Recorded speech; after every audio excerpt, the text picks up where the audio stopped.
ഇന്ന് പിങ്കളി വെങ്കയ്യ ജന്മദിനം. ഇന്ത്യയുടെ ദേശീയ പതാക രൂപകൽപ്പന ചെയ്ത മഹാനായ സ്വാതന്ത്ര്യ സമര സേനാനി പിങ്കളി വെങ്കയ്യ. ആന്ധ്രാപ്രദേശിൽ 1876 ഓഗസ്റ്റ് 2 അദ്ദേഹത്തിന്റെ ജനനം. 19 വയസ്സുള്ളപ്പോൾ ബ്രിട്ടീഷ് ഇന്ത്യൻ ആർമിയിൽ ചേർന്ന വെങ്കയ്യ രണ്ടാം ബോയർ യുദ്ധത്തിൽ ദക്ഷിണാഫ്രിക്കയിൽ സേവനമനുഷ്ഠിച്ചപ്പോൾ ബ്രിട്ടീഷ് പതാകയായ യൂണിയൻ ജാക്കിനെ സെല്യൂട്ട് ചെയ്യാൻ പിങ്കളി വെങ്കയ്യ ഉൾപ്പെടെയുള്ള ഇന്ത്യൻ സൈനികർ നിർബന്ധിതരായി. ഈ സംഭവം അദ്ദേഹത്തിൽ ഇന്ത്യക്ക് ഒരു ദേശീയ പതാക വേണമെന്ന ചിന്ത ഉണർത്തി. ഇന്ത്യക്കാരെ പ്രതിനിധീകരിക്കുന്ന ഒരു പതാകയെ അദ്ദേഹം വിഭാവന ചെയ്തു.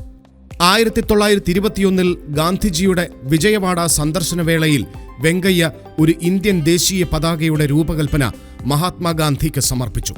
ഈ ആദ്യ പതാകയ്ക്ക് ചുമപ്പും പച്ചയും നിറം മാത്രമായിരുന്നു ഉണ്ടായത്. ഗാന്ധിജിയുടെ അഭിപ്രായത്തിൽ വെള്ള നിറം കൂടി ഉൾപ്പെടുത്തി. നടുവിൽ ചർക്കയുമാണ് ഉണ്ടായിരുന്നത്.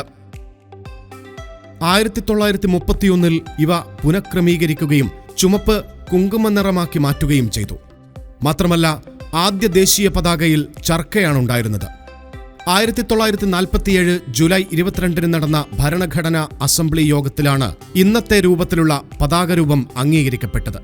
ദേശീയ പതാകയിലെ കുങ്കുമ നിറം ധീരതയെയും ത്യാഗത്തെയും സൂചിപ്പിക്കുന്നു. സ്വാതന്ത്ര്യ സമരത്തിൽ നടന്ന ധീരമായ പോരാട്ടങ്ങളുടെയും രക്തസാക്ഷികളുടെയും ഓർമ്മപ്പെടുത്തലാണിത്. മധ്യഭാഗത്തെ വെള്ളനിറം സത്യത്തെയും സമാധാനത്തെയും സൂചിപ്പിക്കുമ്പോൾ പച്ചനിറം സമൃദ്ധിയെ സൂചിപ്പിക്കുന്നു. അശോകചക്രം ധർമ്മചക്രത്തെ സൂചിപ്പിക്കുന്നു. അശോകചക്രത്തിന്റെ 24 ആരക്കാലുകൾ ശ്രീബുദ്ധന്റെ ഉപദേശങ്ങളെയാണ് സൂചിപ്പിക്കുന്നത്. അശോകചക്രത്തിന്റെ മറ്റൊരു പ്രത്യേകത എന്ന് പറയുന്നത് സ്തംഭനാവസ്ഥയെ തടയുകയും നിരന്തരമായ ചലനത്തെ സൂചിപ്പിക്കുകയും ചെയ്യുന്നു എന്നതാണ്. ഇന്ത്യ മാറ്റങ്ങൾക്ക് വിധേയമാകുന്നു എന്നുള്ളതാണ് ഇത്. വെങ്കയ്യ ഒരു കർഷകനും ഒരു വിദ്യാഭ്യാസ സ്ഥാപനം സ്ഥാപിച്ച വ്യക്തിയും വിദ്യാഭ്യാസ വിദഗ്ധനുമൊക്കെയായിരുന്നു. 1963 ജൂലൈ 4 86 വയസ്സിൽ അദ്ദേഹം ഈ ലോകത്തോട് വിട പറഞ്ഞു. 2009 ഭാരത സർക്കാർ പിങ്കളി വെങ്കയ്യയോടുള്ള ബഹുമാനാർത്ഥം ഒരു തപാൽ സ്റ്റാമ്പ് പുറത്തിറക്കി. അദ്ദേഹത്തിന്റെ ഓർമ്മകൾക്ക് മുൻപിൽ ശതകോടി പ്രണാമം.